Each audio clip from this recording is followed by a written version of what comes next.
Hey guys, Eric Scheidel here, the HVAC Service Mentor, coming at you with some more helpful HVAC service tips and tricks.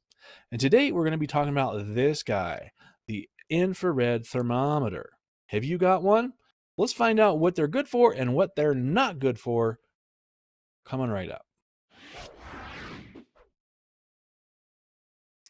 Okay, so this is an infrared thermometer. It's also known as a non-contact thermometer, and there are a lot of misuses of these critters by HVAC technicians in the field. So what I'd like to do today is explain a little bit more about how an infrared thermometer works, what it does, what it's good for, and what it is not good for. It turns out there's a lot that it's not good for. In fact, I would have to say that this is my absolute favorite tool to not use.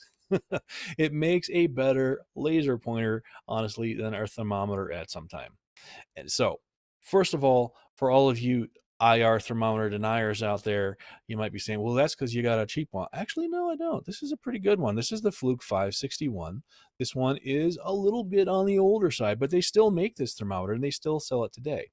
In Fluke's hierarchy of thermometers coming down, this is, I think, the second or third best one that has two inputs. One is the gun, obviously, and the other is an actual contact thermometer.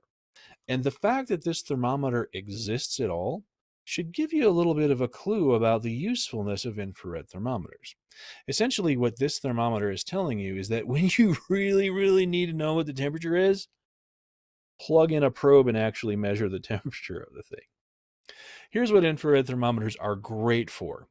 When you have something that is far away, rotating, dangerous, energized electrically, and you would like to know what the temperature of it is within an approximation, these things can't be beat. In fact, that is exactly what they're meant for. If you're trying to measure supply air temperature at a register or grill, if you're trying to measure pipe temperature on a boiler or air conditioner, these are not to be used. They just cannot do it. And I'm going to give you a couple of examples of that here coming right up. So it's really important to know that you can use an infrared thermometer, but you have to know what the limitations are. You can't use them for everything. So the first thing that you want to know about your infrared thermometer is the distance to spot ratio. If you've ever investigated purchasing an infrared thermometer before, you've noticed that the prices are all across the board, right? Anything from under $100 to up to $400 and even more in some cases. How do you decide and what's the difference between them? Well, one of the biggest differences is the distance to spot ratio. And what that means is the distance between the gun and the thing that you're measuring.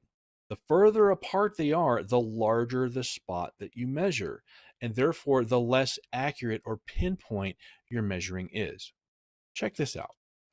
So on this thermometer, it gives us a little chart that's giving us the distance to spot ratio. This particular thermometer has a distance to spot ratio of 12 to 1. And this is telling me that at a distance of, what does it say? A distance of 12 inches, about that far, the spot that it's going to measure is 1.5 inches in diameter. If I move even further away to 36 inches, 3 feet away, the spot that I'm measuring grows to 3 inches in diameter. And if I move 60 inches away, which is 5 feet away, the spot that I'm measuring grows to 5.3 inches. So the further away I am from something, the less accurately I can pinpoint its temperature. And that can be a little misleading because most of our thermometers have this laser, right? It's a laser. And you think that when you point the laser, it's measuring that exact spot. No, it's not. It's measuring a spot congruent to its distance to spot ratio in that general vicinity. All the laser pointer is for is to help you identify what you're pointing at in general. The closer you are, the smaller the spot you're measuring. The further away you are, the larger the spot that you're measuring. So if you're standing, say, 8 feet away from a residential supply grill or register, and you're trying to measure the air temperature coming out, well, you're not. You're measuring a combination of the grill and the surrounding wall temperature. It's not going to be super accurate. If you're trying to use an infrared thermometer to measure temperature rise, you're using it incorrectly and your numbers are not going to be accurate. The other factor that comes in with infrared thermometers is emissivity, or also known as EMS. This one has adjustable emissivity, and you'll notice that it says EMS on the bottom. If I push the EMS button here, I can choose between high, medium, and low. High, medium, and low.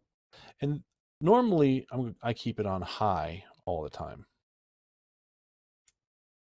Emissivity means what is the, I guess, affinity or proclivity of a substance to emit infrared energy. Because the infrared energy is what this device measures, and different types of surfaces emit infrared energy differently. Dark, rough surfaces, painted surfaces, have an emissivity close to about 1.0. And as the surface gets more glossy or more transparent or shinier, the emissivity goes down. Now, question for you. Of the random surface that you're trying to measure, what is the emissivity? I have no idea. And honestly, you probably don't know either. As a result, it's kind of difficult to know how to adjust this and whether you have it adjusted correctly to know that the numbers that are telling you are accurate.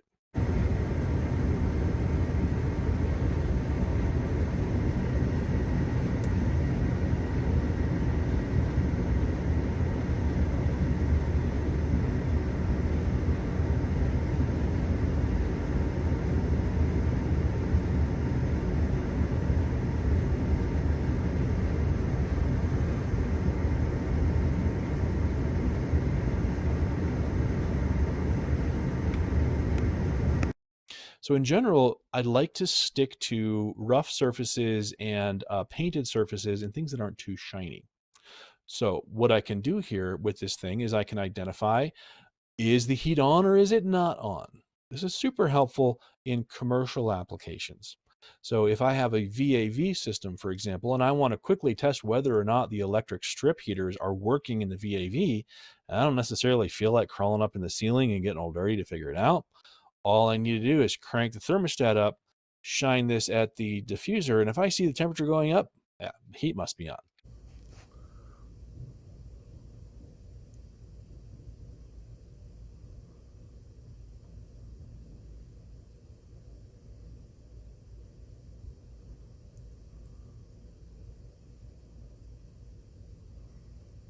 After I do a little trial and error, for example, say I'm in a building and I'm checking a bunch of these things and I'm measuring, I'm like, 105.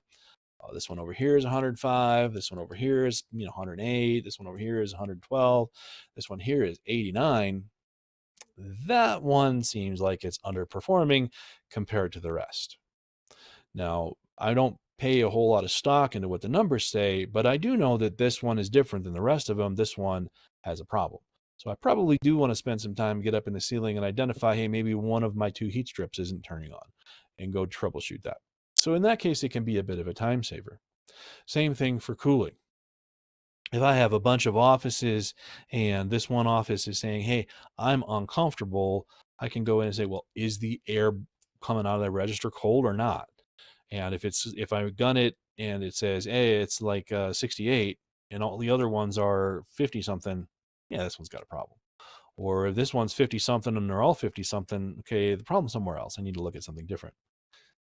That's, you know what, I'd honestly really rather measure the actual temperature of the thing rather than getting roundabout numbers. But those are some areas that I found this to be helpful. Another thing that I can do with this is I can measure circuit breakers, but I got to get right on the thing to really get a pinpoint measurement of it. So if I'm in a breaker panel and one of them, my breakers is exceptionally warm, I can find it with this. If I'm looking at motors, for example, and looking at bearing temperatures on pump motors, it can be somewhat useful. But the challenge I have there is that, well, I don't necessarily have the specifications of what the motor temperature is supposed to be. So just because it seems high to me, does that mean it's too high? I don't know. How helpful is that really? Not very. Do I want to know if something's hot enough to burn me before I touch it? I could probably use this, but could probably just put my hand close to it and tell the same way. So what I'm kind of getting at here is that infrared thermometers, they do have some uses, but they're also limited in their value, and you shouldn't trust too hard what your thermometer says, no matter what you spent on it. By the way, the more you spend on it, the more you can trust it, but even then, you still can't trust it. So if you're a junior technician and you're working around a bunch of older, more senior technicians, and they're all having these fancy temperature guns in their tool bags, and you're thinking about buying one, should you buy one or should you not? I'll tell you what, I would suggest that if you're going to buy one, buy an expensive one.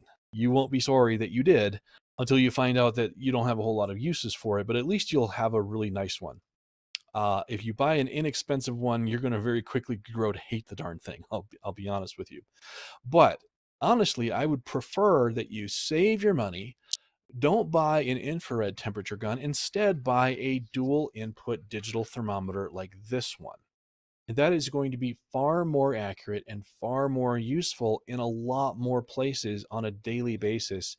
And you're going to be doing a much better job of accurately measuring temperatures when and where you're supposed to.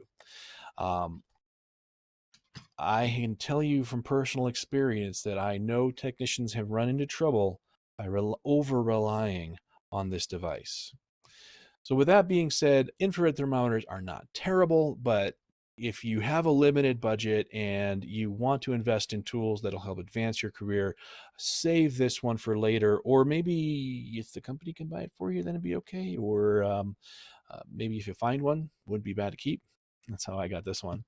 All right, folks, have yourselves a great day. Thanks for watching. This is Eric Scheidel, the HVAC Service Mentor.